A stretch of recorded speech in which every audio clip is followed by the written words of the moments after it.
Di video ini saya akan menjelaskan tentang praktikum pemrograman prosedural pada week yang ketiga. Di praktikum ini, hal yang saya pelajari yaitu tentang topik branching and repetition. Namun sebelumnya, perkenalkan, nama saya Jose Morinho Napitupulu. Saya dari program studi S1 Informatika dengan NIM 11S25026. Jadi, adapun tujuan praktikum ini yaitu saya mampu menerapkan konsep percabangan seperti if else, switch case, dan ternary. Lalu saya mampu memilih model perulangan yang tepat seperti for while, do while untuk kasus untuk deterministik maupun non deterministik. Lalu saya juga mampu menggabungkan percabangan dan perulangan untuk menyelesaikan masalah teknis. Di bagian pertama ini saya dibimbing untuk melakukan eh, percabangan dasar, latihan percabangan dasar. Berikut adalah kode yang sudah diberikan. Saya sudah memindahkannya ke dalam VS Code.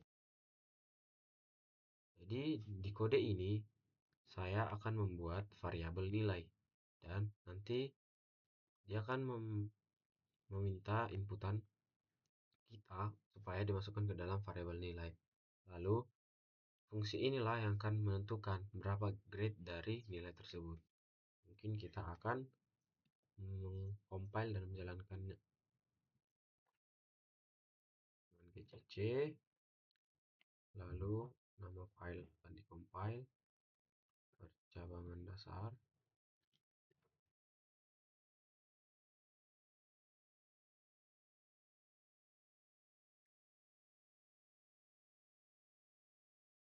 Input buat namanya.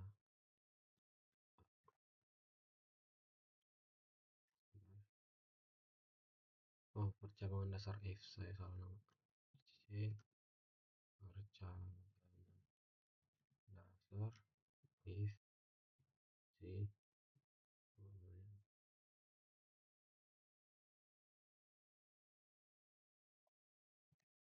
Nah, di sini dia akan memintakan inputan kita, yang dimana pertama dia akan print masukkan nilai mahasiswa, lalu diminta inputan dari kita. Kita minta inputan 80. Maka output yang akan dikeluarkan ialah grade A. Sebab di sini nilai yang sama dengan atau lebih besar dari 80 akan mengeluarkan grade A. Jika lebih besar atau sama dengan 70, maka akan grade B. Jika lebih besar atau sama dengan 60, maka akan grade C. Selain dari itu semua, akan menjadi grade D. Kita akan coba menjadi grade D, yang dimana di bawah 60. Semisal 40, maka dia akan masuk ke dalam grade D. Baik, selanjutnya yaitu tentang switch case, dimana tentang pembuatan kopi teh berdasarkan levelnya. Di sini menggunakan switch case untuk menentukan tentang pilihan menu yang ada yang sudah disediakan pada code ini. Kita akan lihat code-nya pada Visual Studio Code. Jadi di sini kita akan diminta untuk memasukkan pilihan, yang dimana pilihan pertama adalah kopi hitam, pilihan kedua adalah kopi susu, dan yang ketiga kopi spesial. Di sini jika kita menentukan pilihan, maka dia akan langsung memberikan output sesuai dengan pilihan yang kita berikan. Seperti itu. Bisa saya tunjukkan. Jika seperti kita compile dulu ya, gcc percabangan dasar .c, percabangan dasar switch jadi mungkin namanya beda. Oke, kita jalankannya. Sini menu, kita bisa memilih menunya, misal satu.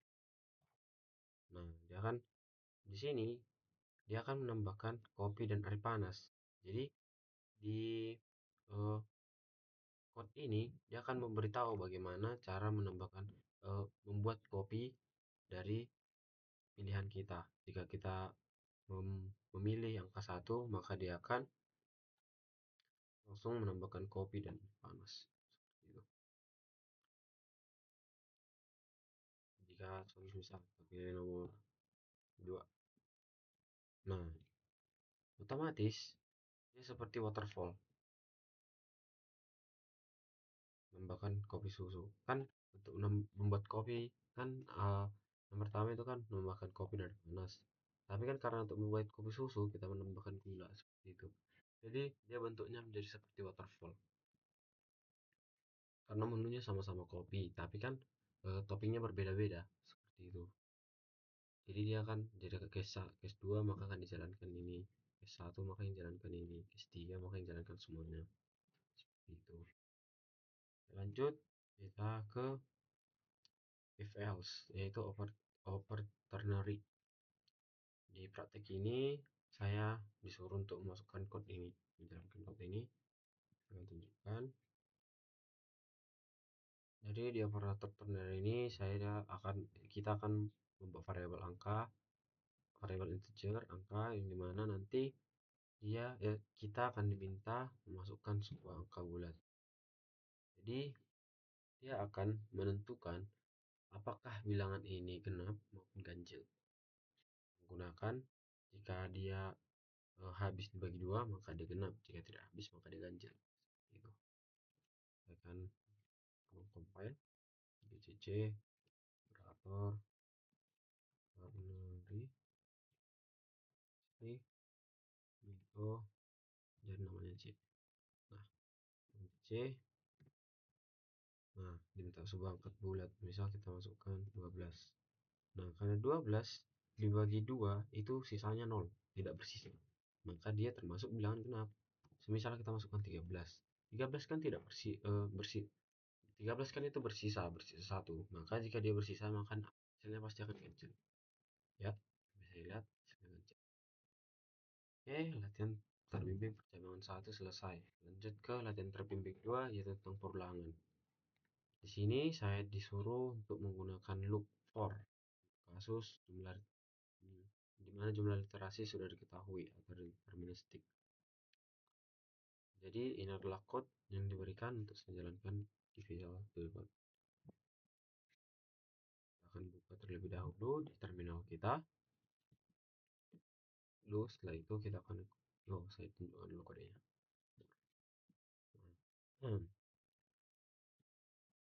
Inilah kode yang diberikan untuk menggambarkan bagaimana loop yang akan terjadi pada Visual Studio Code. Tentukan apa yang akan terjadi. Oke, for c yang akan menjadi jalankan A. Nah, ingin melompat berapa kali? Semisal kita masukkan 2. Nah, dia akan print sesuai dengan berapa input yang kita masukkan. Jadi di sini ada bilangan variabel bilangan bulat integer. Lalu setelah dijalankan ini dia akan memprint ingin melompat berapa kali. Setelah itu dia akan meminta input kita, di mana input ini akan dimasukkan ke dalam batas.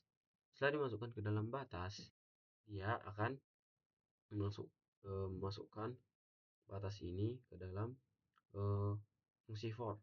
Yang dimana i for di sini i disetel menjadi 1, yang dimana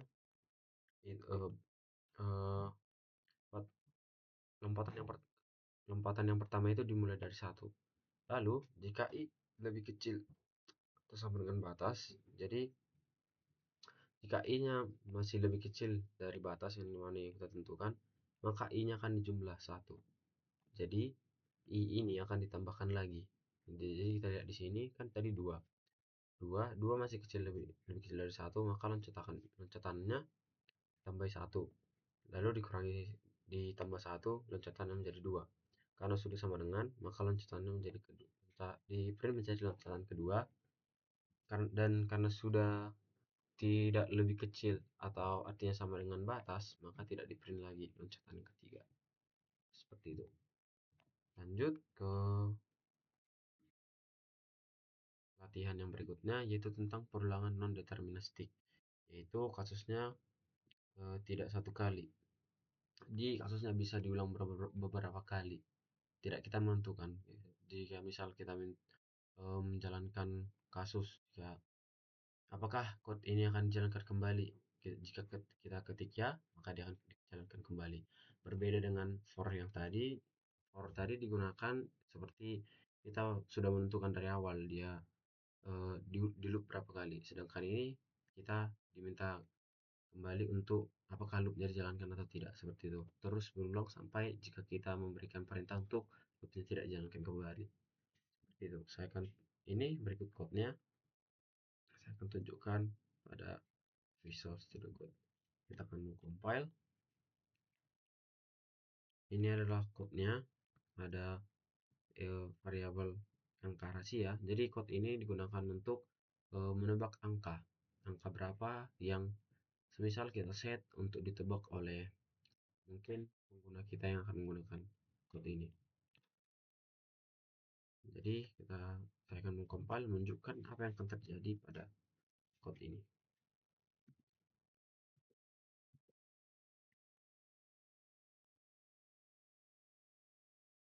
Buat nama programnya baiknya. Oke, lanjut. Nah, di sini dia akan meminta kita untuk masukkan input. Di mana input ini akan dimasukkan ke dalam tebakan. Lalu, inilah fungsinya. Jika fungsinya jika jika tebakan kita tidak sama dengan angka rahasia kita, maka dia akan menginput salah, coba lagi, lalu dia akan meminta input kita dari kita lagi. Jadi dia akan berulang-ulang sampai jawaban kita benar. Seperti itu. Misal kita masukkan 1, salah, coba lagi, dia akan meminta lagi. Nah, jika kita masukkan angka sama, salah, coba lagi, seperti itu terus. Nah, nah, jika kita masukkan angka rahasia kita yaitu 5, maka program akan berhenti karena tebakan angka sudah sama dengan angka rahasia. Di sini kan dia dijalankan terus-menerus jika tebakannya tidak sama dengan angka rahasia. Jika sudah benar, maka dia akan lewat, kan, maka dia akan memprint ini. Selamat, tebakan Anda benar. Kita akan lihat. Ya, selamat, tebakan Anda benar. Dan di print angka dari angka rahasia. Oke, kita lanjut ke praktikum berikutnya. Di praktikum selanjutnya, saya memiliki tugas untuk membuat implementasi tentang kalkulator BMI. Jadi,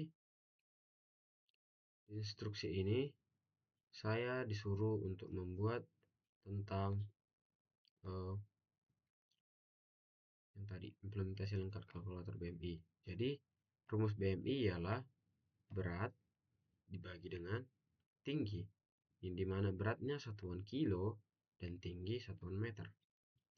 Nah, karena input tinggi biasanya dalam sentimeter, jadi dikonversi terlebih dahulu ke dalam meter.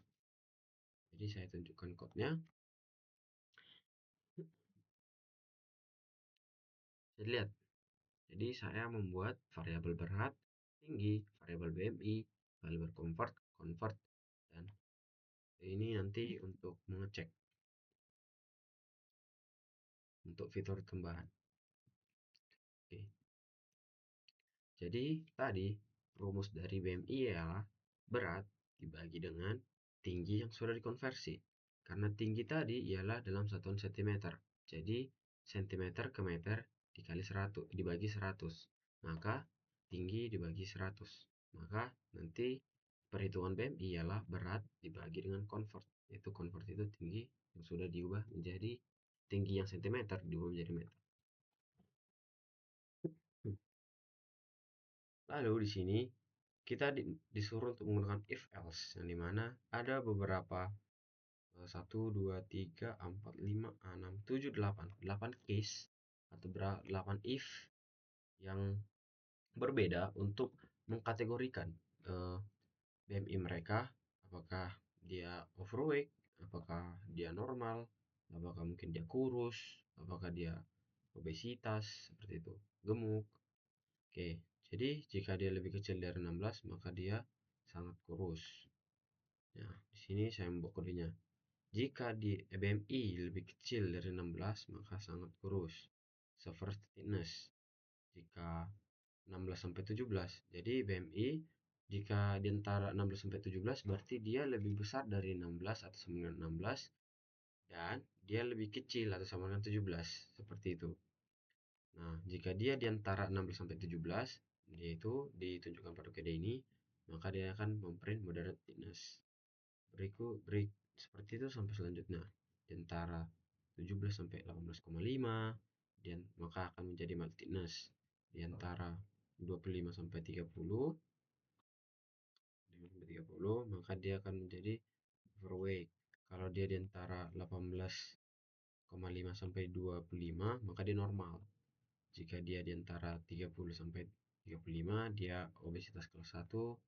Di antara 35 sampai 40, dia di antara obesitas kelas 2. Dan jika nah, karena sudah pasti selain dari itu pasti akan di atas 40. Jadi kita menutupnya menggunakan else. Tidak menggunakan else if lagi supaya kodenya lengkap. Yaitu else-nya tidak perlu di dalam else tidak diperlukan lagi kondisi apa yang dijalankan. Karena else if-nya sudah menjalankan kondisi-kondisi sebelumnya. Jadi dia akan memprint obesitas kelas 3.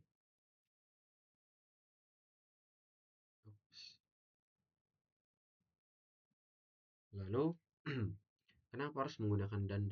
Kenapa tidak menggunakan atau? Karena jika nanti menggunakan atau, bisa kemungkinan besar eh, terdapat dua eh, pemberian eh, kategori. Misal jika dia 17 eh, 17 16,99 mungkin, maka dia kemungkinan besar akan memberikan moderate thickness dan mild thickness. Jadi printf-nya seperti tidak akan valid seperti itu. Jadi dia harus untuk menunjukkan dia di antara mereka berdua. Oke, lalu di sini juga saya disuruh untuk membuat fitur tambahan, yang dimana saya disuruh untuk dimana program ini tidak langsung berhenti jika saya ditanya apakah ingin menghitung lagi. Jika ya, maka dia akan mengerjakan menghitung ulang seperti meminta mengerjakan ulang program tersebut, menjalankan ulang. Jika tidak atau n, maka program akan berhenti. Dilihat di sini, scanf convert tinggi. Nah, di sini ada do. Jadi dia akan melakukan semua ini terlebih dahulu. Setelah dilakukan, maka akan dijalankan program while, yang dimana setelah ini jalan, misal if else ini semua jalan, menentukan BMI yang kita jalankan tadi, nah akan diperintahkan jalan untuk mencetak apakah Anda ingin menghitung lagi seperti yang sudah diperintahkan di sini. Apakah Anda lalu dia akan meminta inputan dari kita. Nah, inputan kita akan dimasukkan ke dalam check, yaitu check itu adalah karakter. Lalu akan dicek oleh while. Apakah cek sama dengan y? Jika cek sama dengan y, maka akan dijalankan kembali dari awal. Jika tidak, maka dia akan dilewati dan memprint have selesai. Saya akan menunjukkannya. Pertama, kita buka dalam terminal kita. Lalu, saya akan menjalankan fungsi BMI. Karena sudah saya compile, jadi tidak perlu lagi. Semisal, di sini yang diminta pertama berat. Di sini diminta ialah berat. Jadi, masukkan berat mungkin 60 kilo. Dan di sini diminta tinggi badan yang dimana dalam sentimeter 173. Nah, dia akan langsung mengkategorikan dia obesitas kelas 1. Berarti BMI kita yang sudah dihitung tadi ada terdapat pada obesitas kelas 1. Nah, lalu dia menjalankan fungsi yang ada di sini tadi. Apakah Anda ingin menghitung lagi Y atau N? Jika Y, maka akan menjalankan fungsi semua. Jika N, maka akan memprint selesai atau men-skip ini lalu memprint selesai. Nah, ya kita print Y, maka karena di sini Y-nya tidak sama, seperti di sini Y besar, di sini Y kecil. Jadi di sini tidak bisa menggunakan y besar atau y kecil, karena di sini saya mau set dia adalah y kecil. Lalu coba kita jalankan lagi. 60, 173,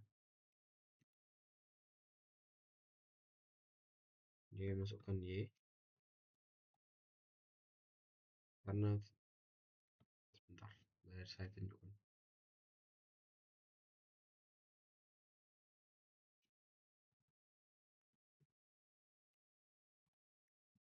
Nah, 73, berat 173 dengan tinggi mungkin 200 meter mungkin, dia di obesitas kelas 1. Jadi kita pencet Y. Nah, dia akan meminta input kita lagi. Misal kita tekan 123, 12 mungkin dengan tinggi 30 cm. Nah, dia termasuk dengan obesitas kelas 2. Jika kita memencet N, nah, dia akan disebut selesai. Lanjut, ialah tentang validasi. Tugas saya membuat untuk program menjumlahkan sekumpulan angka positif. Jadi kita akan disuruh di sini memintakan masuk angka, lalu user masukkan angka positif.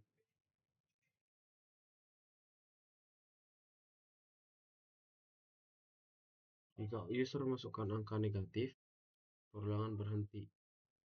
Lalu menampilkan total di penjumlahan akhir.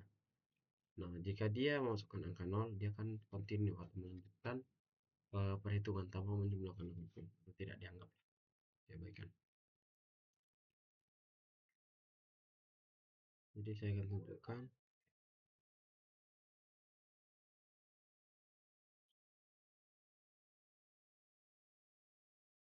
Nah, ini adalah code saya tentang validasi. Yang dimana di sini kita diminta saya membuat variabel A dan B, yang dimana B-nya di set menjadi 0. Kenapa? Karena nanti kan dia akan menjumlahkan. Jadi jika B-nya di input dari 1, maka penjumlahannya menjadi tidak valid. Karena misal dia menjumlahkan dari 1, menambahkan 0, masa hasilnya 1, seperti itu. Lalu di sini kita diminta inputan, lalu dimasukkan ke A. Nah, di sini dia. Jika dia lebih kecil dari 0, maka dia akan break. Tapi jika dia sama dengan 0, dia akan continue. Nah, di sini B. Nah, B itu akan jumlahkan dengan A yang sudah kita input tadi. Dimana ketika ini semua berjalan atau benar. Saya akan tunjukkan validasi.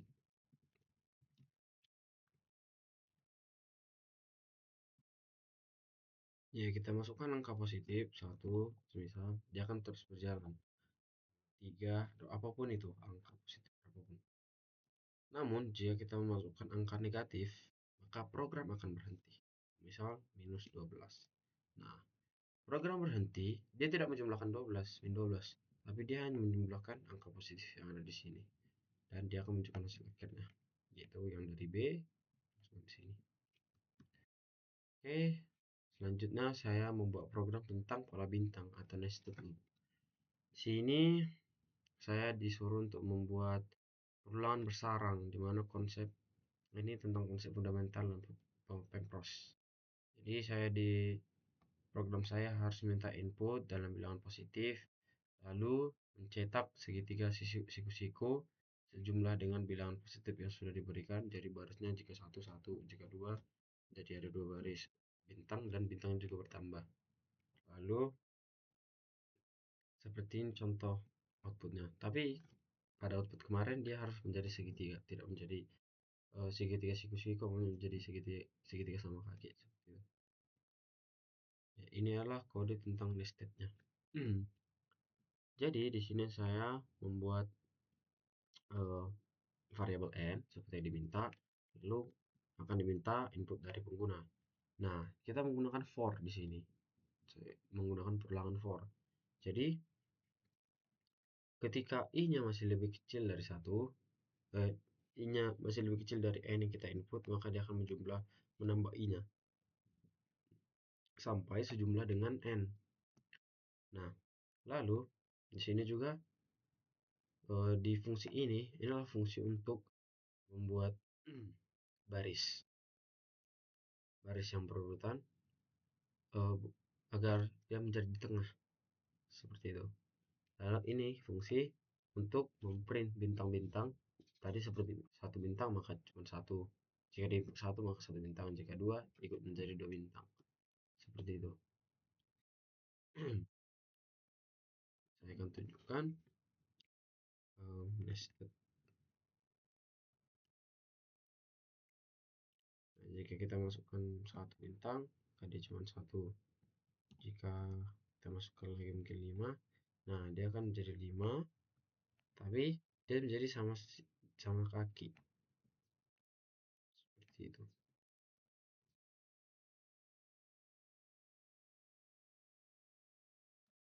Mungkin itulah penjelasan dari praktikum Pempros pada week yang ketiga. Sekian dan terima kasih.